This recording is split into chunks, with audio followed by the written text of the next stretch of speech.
je vous propose d'entrer dans l'un des univers les plus dérangeants de la littérature, celui du procès de Franz Kafka, une œuvre qui a donné naissance à un adjectif désormais courant, kafkaïen.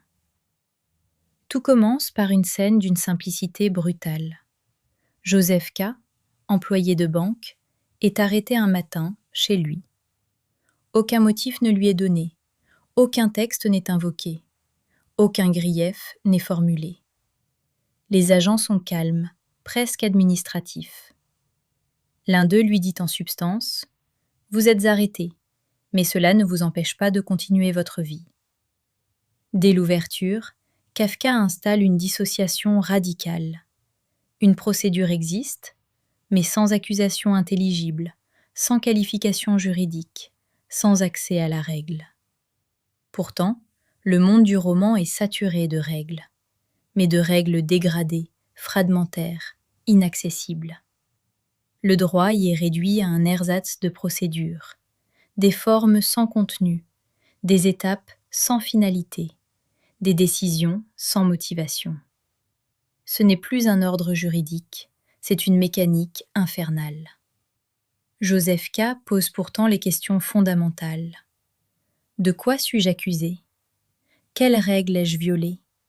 Qui me juge et selon quelle procédure ? Quels sont mes droits pour ma défense ?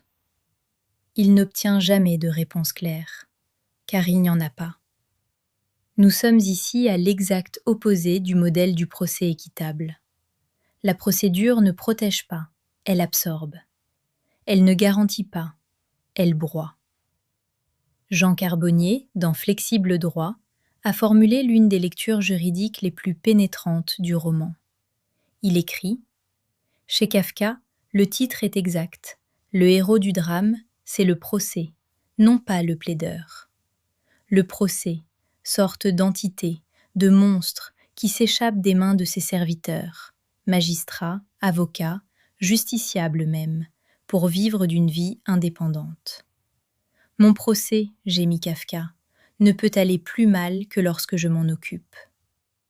Machine impersonnelle, sans âme, machine à broyer les hommes. Tout est dit, le sujet disparaît, la procédure devient personnage principal indomptable. Le droit cesse d'être un instrument de relation, il devient une absurde administration. La première audience en fournit une image saisissante. Un tribunal installé dans une pièce étouffante, désordonnée, presque clandestine. Joseph K. tente une défense rationnelle. Il critique l'opacité du système. Mais sa parole ne produit aucun effet. Personne n'écoute. Les auxiliaires de justice participent à cette déshumanisation. Les fonctionnaires accomplissent des tâches fragmentées dont ils ignorent la finalité globale. Chacun détient un geste, personne ne détient le sens. La responsabilité se dilue dans la chaîne administrative. L'avocat lui-même est une figure affaiblie, promesses vagues, stratégies obscures, lenteur paralysante.